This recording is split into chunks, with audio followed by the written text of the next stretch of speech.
S1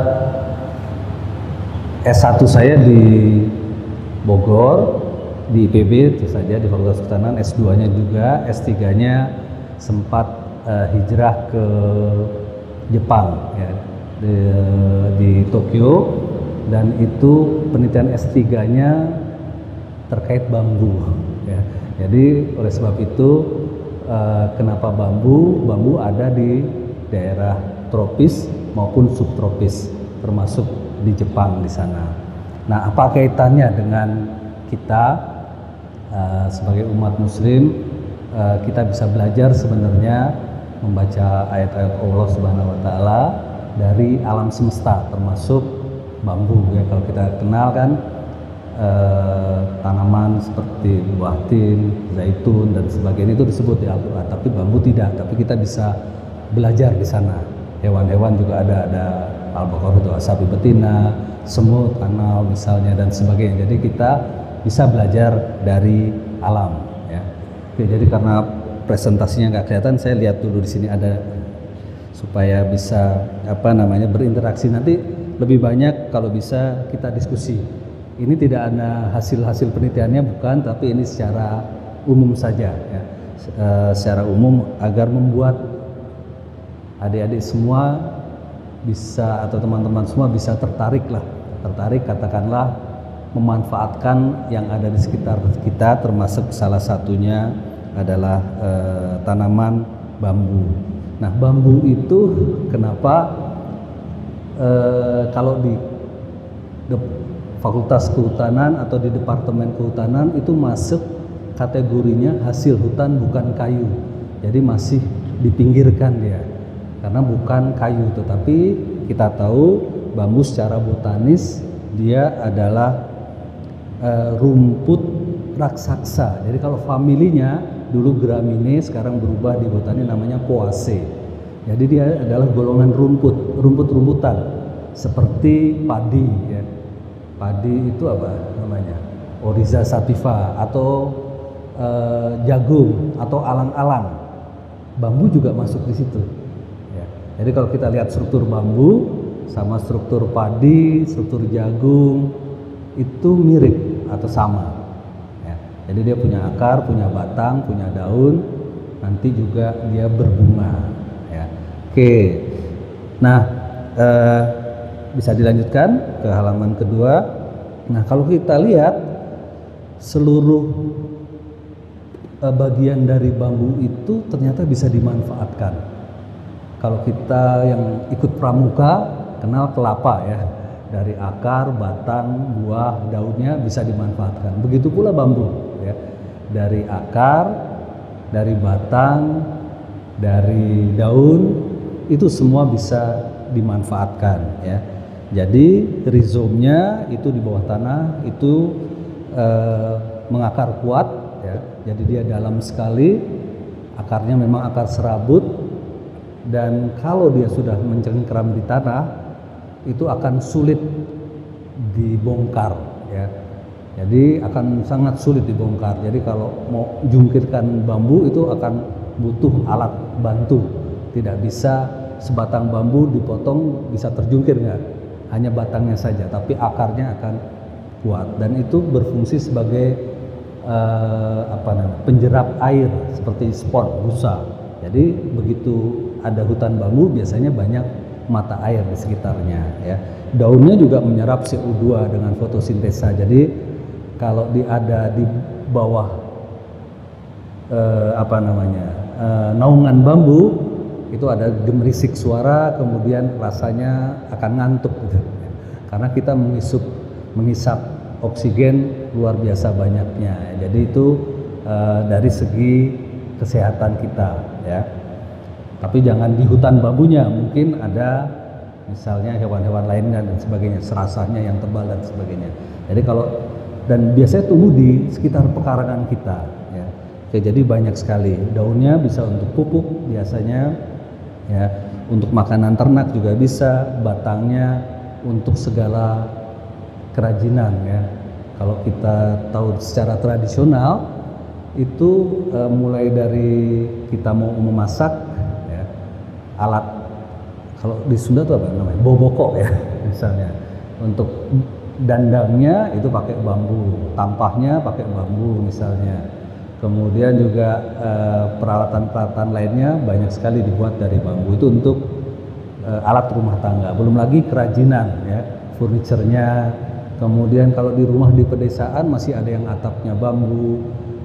Kemudian juga dindingnya pakai istilahnya apa, kalau bahasa Jawa apa, gedek ya, atau apa namanya, anyaman bambu misalnya, lantainya, tiangnya dan sebagainya. Jadi itu secara tradisional masih digunakan ya, sampai sekarang, sampai saat ini. Kita punya kampung-kampung tradisional seperti di Baduy, di Kampung Naga, di Bali itu di Panglipuran misalnya, itu memanfaatkan bambu sebagai bahan utama bangunan rumahnya. Jadi segala macam ternyata bisa digunakan secara tradisional, memanfaatkan material yang ada di sekitarnya. Jadi nenek moyang kita sudah pintar memanfaatkan bambu tersebut. Termasuk pejuang kita waktu mau merdeka itu pakai bambu runcing ya. Jadi pakai bambu runcing itu jadi untuk alat perjuangan. Oke, kita lanjut. Nah, karena kita puasa itu kita kenal bambu yang masih muda, namanya rebung ya. Nah, rebung itu banyak manfaatnya karena kandungan air, kandungan seratnya tinggi, kemudian dia rendah kalori. Yang mau diet misalnya itu bisa kan makan bambu. Dia juga rendah kalori, sumber nutrisi ya. Jadi kalau apa makanan dari bambu ya, Saki ya, biasanya dia digulai atau kalau di Semarang ada lumpia ya. Lumpia Semarang itu bahan baku isiannya itu dari rebung bambu. Jadi itu kemudian tentu saja kalau di masakan Cina, masakan tradisional lainnya juga masih memakai bambu yang bisa dimakan ya. Tapi tidak semua rebung bambu bisa dimakan ya. Jadi kalau bambunya besar-besar dia akan sangat enak, sangat lebih manis rasanya ya. Kalau yang bambu tali misalnya, bambunya kecil ya, itu kandungan sianidanya tinggi sehingga agak bau tengiknya lebih besar gitu. Nah, ini yang perlu nanti teman-teman di teknologi pangan, teknologi gizi, ilmu gizi dan sebagainya bisa memanfaatkan bambu sebagai salah satu sumber pakan dan dia mudah ditemukan ya. Jadi bambu mudah ditemukan di pekarangan kita. Oke, lanjut. Nah, apa saja sih karakteristik fisiologi? Karena dari panitia kita diminta meninjau dari segi fisiologi dan keunggulan bambu. Jadi dari karakteristik itu kita ada 4 nanti yang kita bahas, yaitu kemampuan dia yang tumbuh cepat ya. Jadi luar biasa cepat. Kalau sudah mature rumpunnya, dia 1 hari bisa lebih dari 1,5 meter 1 hari ya, pada saat dia rebungnya. Jadi kalau kita lihat ada calon rebung, besoknya lihat lagi dia udah setinggi kita ya. Jadi dia luar biasa cepatnya kalau sudah rumpunnya menyediakan nutrisi yang cukup dan saat musim, biasanya saat-saat awal musim hujan. Jadi kalau keliling nanti di sekitar kampus banyak sekali rebung-rebung bermunculan. Kemudian dia tahan dan luas ya. Jadi dia bisa tahan hidup di berbagai tempat ya. Dari di tanah yang kering, tanah mineral, tanah gambut juga bisa, di lembah maupun di pegunungan kita bisa menemukan bambu. Kemudian juga kemanfaatannya yang beragam tadi sudah disampaikan di awal, dan nanti kita bicara masalah filosofi kebijaksanaan dan kesederhanaan bambu yang dapat menginspirasi kita semua. Oke, lanjut. Nah, bambu memang cepat sekali tumbuh sehingga disebutnya fast growing species ya, tanaman yang cepat sekali tumbuh. Dan beberapa spesies bahkan bisa tumbuh hingga beberapa meter dalam waktu yang singkat, tadi telah disampaikan. Nah, apa hikmah bagi kita di sini? Jadi kita sebagai umat muslim juga harus mampu beradaptasi, tumbuh cepat dan mengajarkan kekuatan untuk kita berubah sesuai dengan kondisi lingkungannya. Jadi daya adaptasi diperlukan kalau kita tumbuh di berbagai lokasi, tempat tumbuh yang berbeda-beda, cuaca yang berbeda-beda dan sebagainya. Sehingga di sini bambu mengajarkan agar kita cepat beradaptasi dan dengan perubahan dalam hidup dan terus bisa tumbuh meskipun kita dihadapkan pada berbagai tantangan. Dan sekarang sedang musim UTS ya, banyak tantangannya nih. Banyak tantangan artinya ada beberapa beban yang harus bisa kita pecahkan. Jadi dengan daya adaptasi ini tentu saja kita harapkan rekan-rekan, adik-adik semua bisa punya daya juang yang luar biasa seperti bambu. Oke, baik, mohon dilanjutkan. Nah, ini beberapa pertanyaan yang sering menjadi bagi kita, kenapa bambu menjadi topik perhatian kita saat ini ya. Jadi dia tadi selain cepat tumbuh juga memiliki sifat-sifat yang dapat menggantikan kayu ya. Jadi kalau kayu itu secara kimiawi dia adalah bahan yang berlignoselulosa ya.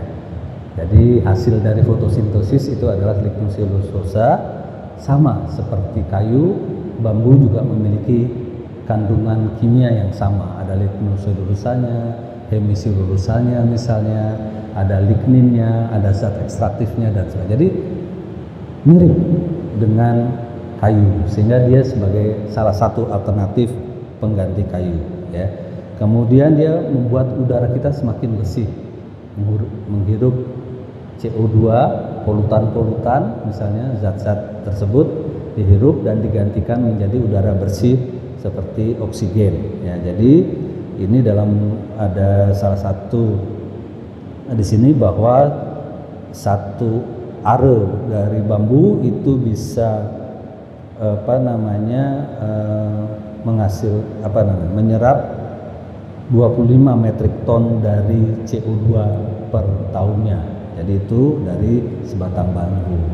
Dan kita tentu saja dari batang bambu tersebut itu bisa digunakan untuk berbagai keperluan, tadi untuk furniture, untuk flooring, untuk tekstil. Nanti ini baju kita karena selulus ya, itu juga bisa dari bambu. Jadi di salah satu gerai supermarket misalnya Indomaret atau Alfamaret itu sudah juga ada tisu dari bambu ya. Jadi perhatikan ya. Jadi ada pengganti kertas ya. Kalau kertas itu menebang pohon, ini bambu dia cepat karena dia dipanen hanya 4-5 tahun bisa dipanen, 3, 4 atau 5 tahun bisa dipanen tergantung untuk keperluan apa. Dan yang paling penting juga bambu untuk konservasi tanah ya. Jadi di pinggir-pinggir sungai, di pinggir-pinggir jurang untuk menghindari longsor biasanya banyak ditanam bambu. Jadi itu bagaimana kita memilih bambu sebagai tanaman yang menjanjikan, tanda petik ramah terhadap lingkungan dan sebagai bahan yang green material hijau karena dia sustainable, dapat diperbaharui ketika ditanam, dia dapat dipanen kembali dalam waktu yang cepat. Oke, lanjut. Nah, kita mau kenal nggak jauh jenis bambu? Ada yang kenal jenis bambu apa aja misalnya ya? Di Indonesia ada 161 jenis. Di kampus kita itu ada 21 jenis sebenarnya. Ada jenis bambu yang teridentifikasi.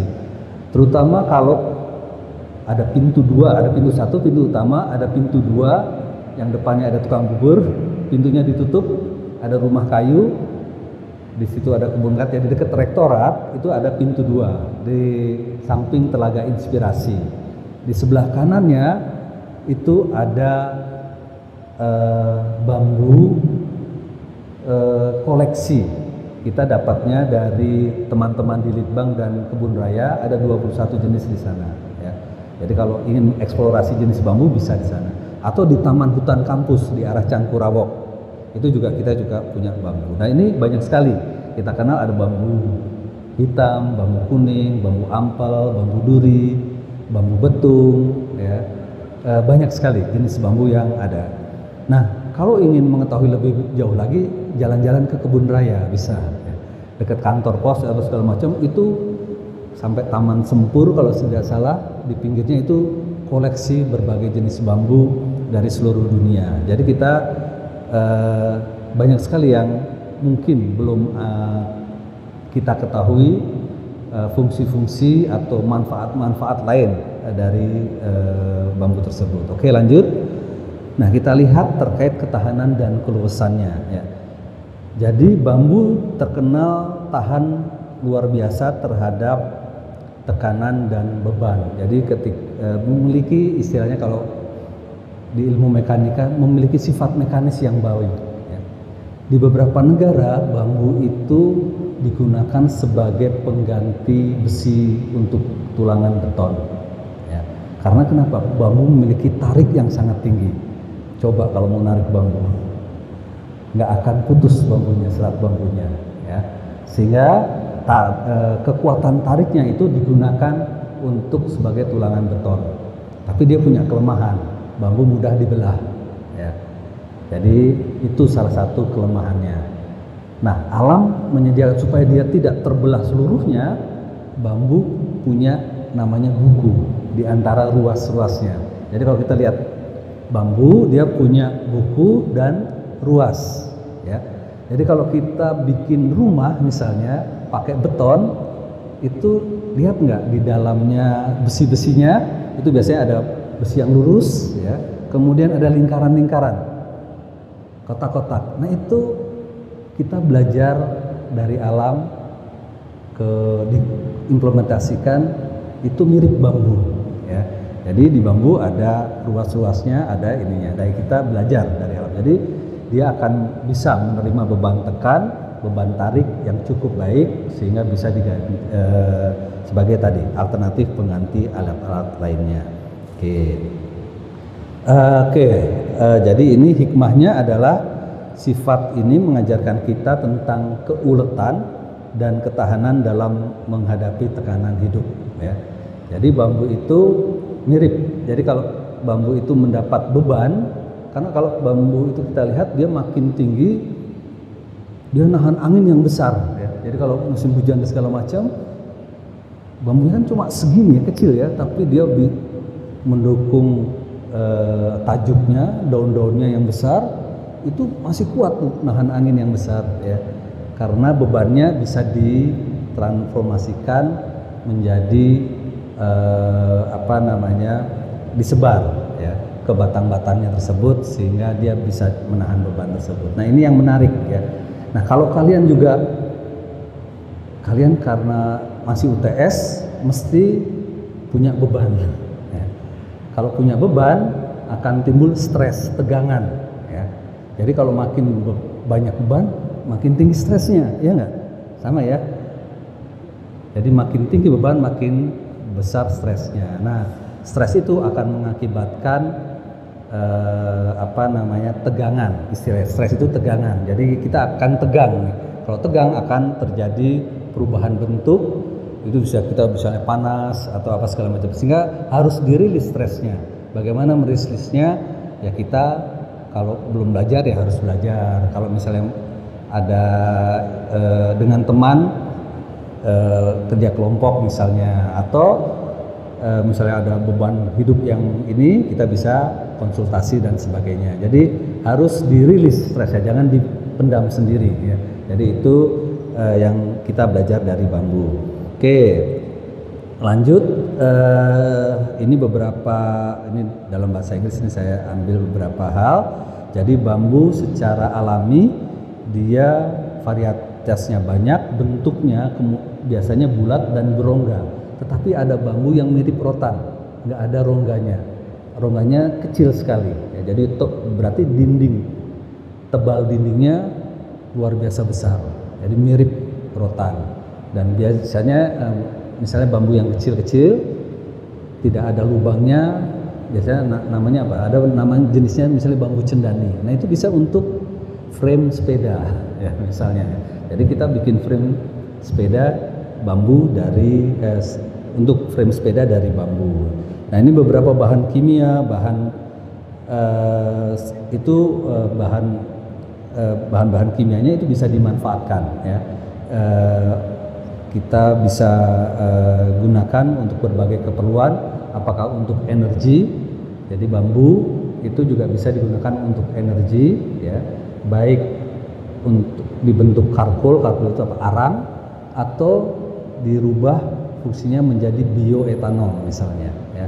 Karena selulosa dengan fermentasi, dengan kimia dan sebagainya bisa juga dijadikan bioetanol. Jadi mohon maaf karena ini jadi di luar negeri itu bambu bisa dibikin menjadi bir misalnya ya, itu makanan beralkohol ya.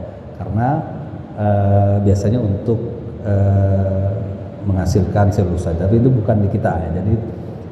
Jadi lanjut. Nah kemanfaatannya juga beragam ya, karena bambu memiliki selain kekuatan, dia bisa mulai dari kerajinan tangan, industri kuliner tadi seperti kita di awal ya, industri tekstil tadi seperti disampaikan, maupun di konstruksi bangunan. Nah ini ada beberapa contoh bambu tidak dalam bentuk yang tradisional bulat utuh seperti pipa, tetapi dia sudah bisa dirubah menjadi bentuk-bentuk yang terstandarisasi seperti balok, seperti papan untuk flooring dan sebagainya. Oke, lanjut. Nah, kalau kita uraikan itu dari akar sampai daun dan sebagainya itu bisa dimanfaatkan ya. Jadi akarnya, kemudian rantingnya, kemudian bagian batangnya baik untuk pangkal, tengah, ujung, kemudian rebungnya, kemudian rizomnya itu bisa dimanfaatkan untuk berbagai penggunaan dan kegunaan manusia. Nah, jadi itu terkait banyak hal yang di bambu. Oke, kita lanjut. Ini yang terakhir terkait kebijaksanaan dalam kesederhanaan. Jadi bambu memang dianggap sebagai simbol kesederhanaan dan keindahan. Karena itu maka sifat ini mengajarkan kita agar kita tetap sederhana dan bijaksana, dan ini mengingatkan kita sejatinya untuk kita tidak menduniakan harta ya, tetapi kita juga bisa berkaca dari bambu yang sederhana secara alami bisa bermanfaat. Oke, lanjut. Nah, ini beberapa riset terkait dengan bambu yang tertarik. Jadi baik itu di anatomi, di sifat-sifatnya, kemudian sekarang itu ke arah yang advance material, artinya ada nanomaterial berbasis fiber. Jadi kekuatannya itu luar biasa, bisa untuk misalnya ini tahan peluru misalnya, itu bisa juga dibuat dari fiber-fiber. Yang lain sudah biasa untuk furniture, konstruksi, dan jangan lupa alat musik, mulai dari suling, calung misalnya, angklung, itu jangan lupa itu dibuat dari bambu ya. Oke, jadi kita belajar sifat-sifat akustiknya. Oke, lanjut. Jadi bambu sudah mulai dimanfaatkan baik secara tradisional, secara hibrid maupun produk rekayasa. Artinya bukan direka-reka suka-suka saya, itu produk rekayasa, tetapi dengan prinsip-prinsip engineering itu kita bisa memanfaatkan sifat-sifat keunggulan bambu untuk berbagai keperluan ya. Mulai yang tradisional, mulai yang hibrid. Hibrid itu artinya dikombinasikan dengan material lainnya, tidak seluruhnya dari bambu. Mungkin campuran dengan metal, campuran dengan kayu, campuran dengan rotan dan lain sebagainya. Oke, nah ini beberapa contoh produk. Lanjut, produk-produk bambu mulai dari bentuk papan, untuk sepeda, untuk cover HP misalnya, pulp, kertas dan sebagainya ya, mulai dari pakaian-pakaian kita. Oke, lanjut. Ini lihat yang interior misalnya ya, untuk dekorasinya ya. Kemudian lanjut untuk partisinya misalnya ya. Kita bisa lihat itu semua dibuat dari bambu. Kalau solid bisa diukir nggak? Bisa, karena dia mirip dengan kayu. Jadi bisa ukir-ukiran dan sebagainya bisa di bambu. Oke, lanjut. Nah, ini contoh memanfaatkan bambu dalam kondisi seperti apa adanya, menggunakan istilahnya apa? Lonjor atau buluh bambu ya. Itu ada di Bali contohnya nih. Ada Green School, kalau sempat mampir ke Bali itu semuanya dibuat dari bambu ya. Sampai 2 dan 3 lantai. Furniturnya dibuat dari bambu, peralatan olahraganya, gawangnya dibuat dari bambu misalnya, hallnya dibuat dari bambu semuanya. Oke, jadi itu yang telah ada. Kemudian lanjut, di Indonesia sudah mulai ada industrinya ya.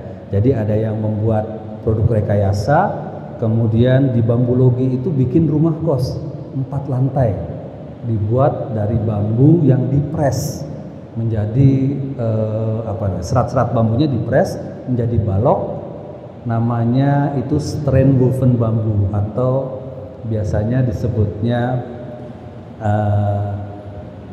scrimber istilahnya. Jadi kalau bisa itu namanya scrimber atau strand woven bambu, dan ini bisa untuk bangunan yang konstruksi berat ya. Jadi kalau mau dipakai di IKN bisa tuh untuk bangunan-bangunan 2-3 lantai, untuk bangunan-bangunan perumahan dan sebagainya. Jadi kita sedang promosi juga agar bambu bisa menjadi tuan rumah di negeri sendiri, tersedia di pasaran, bisa digunakan untuk berbagai keperluan.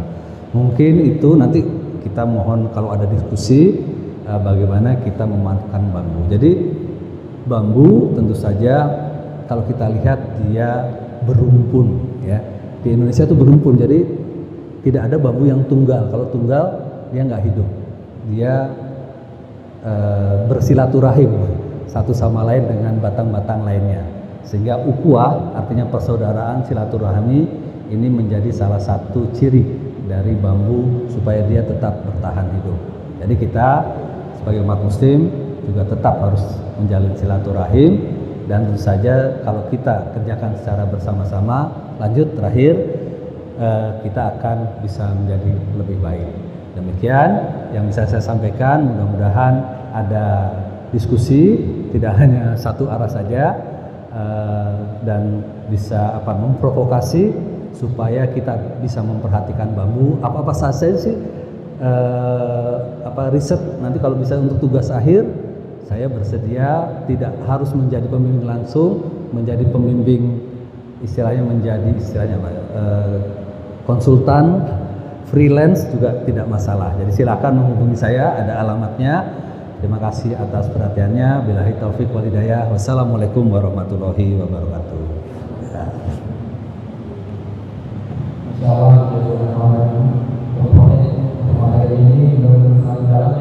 Pertama untuk produk dari bambu sendiri sebenarnya banyak mulai dari bangunan bahkan sampai ke bahan-bahan dia.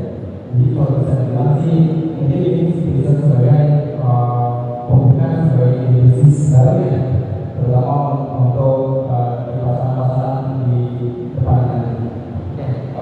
Mungkin sebelumnya kalau bisa mungkin dari ada yang mau diskusi atau bahkan mengajukan pertanyaan bisa untuk mengangkat tangannya. Oke, silakan. Untuk dari Pak, ya silakan.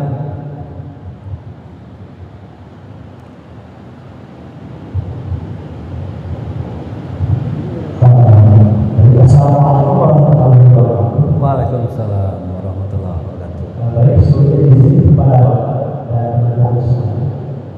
Saya dari Fakultas Perikanan dari Pelabuhan. Saya disebutkan kita semua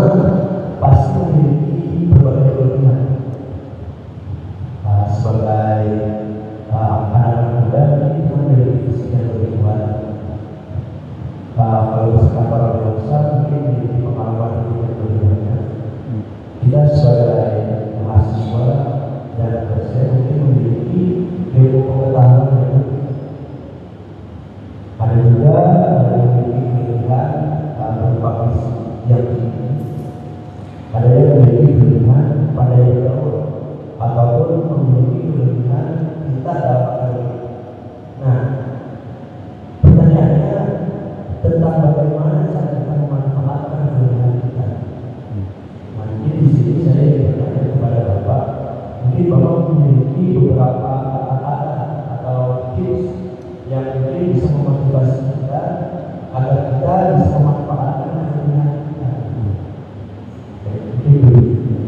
Oke. Ya. Oke, baik, terima kasih. Ini tidak terkait langsung dengan bambu ya. Jadi bagaimana memanfaatkan kelebihan, sebenarnya potensi yang ada di kita. Karena banyak sekali potensi sebenarnya yang belum tergali ya, belum terungkap. Jadi kadang-kadang nggak sadar nih kita punya potensi apa, karena tidak di-challenge, tidak ditantang untuk kita mengeksplor lebih lanjut. Jadi yang paling pertama adalah kenali diri sendiri dulu. Ya. Kenali diri sendiri dulu.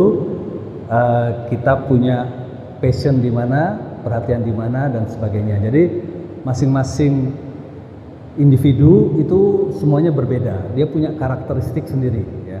Mulai misalnya dari cara belajar aja nih beda-beda nih semuanya nih.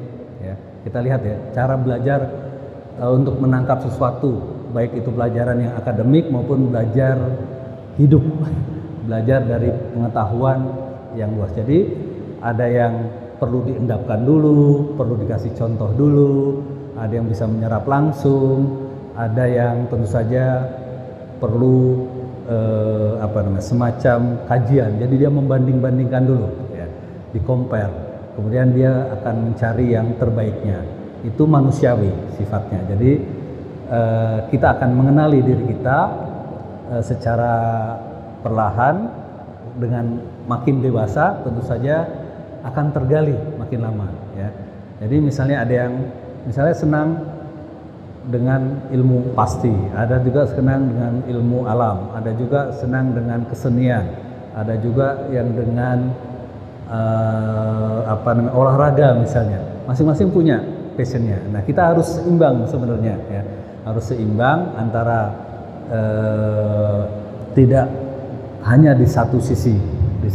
Jadi kalau bisa kita mengenal yang paling kuat. Jadi kalau istilahnya kalau di manajemen itu ada istilahnya SWOT ya. Jadi ada bagaimana kita melihat strength-nya, bagaimana kita lihat weak-nya kita, kemudian kita lihat opportunity sama threat-nya, jadi tantangannya. Jadi itu kita bisa evaluasi diri ya, jadi dengan mengevaluasi diri kita tahu kelebihan-kelebihan kita tahu juga kelemahan-kelemahan yang kita miliki. Nah, kelemahan tentu saja harus diimprove, ya. Kelebihannya harus di-maintain. Ya. Nah, hambatannya kita belum bisa nih membaca tantangannya nih. Tantangan apa yang kita hadapi sehingga kita bisa memanfaatkan baik kelebihan atau kekurangan kita untuk solving problem yang akan kita hadapi. Mungkin itu gambaran umumnya, saya tidak ngasih tips-tipsnya, tetapi lebih baik kenali diri sendiri, potensi-potensi yang ada, baik itu kekurangan maupun kelemahan yang ada di masing-masing ya. Jadi kemudian tentu saja tadi bersilaturahim, ya. Ikut organisasi, ya. Misalnya di Al-Hur misalnya, atau di Himpro misalnya, atau di organisasi kemahasiswaan lainnya. Jadi bagaimana cara berinteraksi, kita tidak selfish, ya, tidak egois, ya. Jadi cara berkomunikasi kita, cara kita nanti melihat ada nggak sih leadership kita, kepemimpinan kita di sana. Nah itu bisa diasah melalui berbagai organisasi dengan tentu saja berkumpul bersama-sama, baik itu yang dari berbagai tingkatan, dan kita tidak membedakan. Jadi sifatnya kalau bisa inklusif. Jadi semuanya bisa, tidak terlalu eksklusif, tadi inklusif. Jadi semuanya kita bisa saling belajar.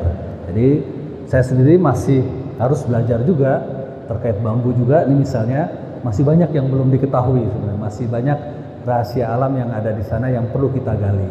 Nah ini sehingga semangat untuk memperbaiki diri, belajar terus menerus, karena belajar itu sampai di kandung hayat, bahkan sampai ke negeri Cina katanya ya. Jadi harus kita belajar apapun ya, belajar apapun, tidak hanya ilmu-ilmu yang katakanlah di perguruan tinggi, tetapi belajar dari alam misalnya, termasuk tadi belajar dengan bambu. Mungkin itu gambarannya. Terima kasih. Masih kurang pada kemungkinan tadi. Pertama kita tahu bahwa dari sifat bambu itu tadi itu tidak semua natural, melainkan mereka itu saling berdekatan dan itu fungsi sebagai mana sebelum kita mengembangkan diri kita dari dulu apa mulai dari kelemahan dan kelebihan, dan setelah itu pastinya kita butuh yang namanya itu interaksi dengan sesama, terutama dalam hubungan saling mengingatkan. Tapi dapat misalnya kita untuk ibadah itu perlu ingat pastinya kan. Dan untuk dari kemudian untuk selanjutnya mungkin bisa dari asalnya untuk mengajukan pertanyaan. Silakan.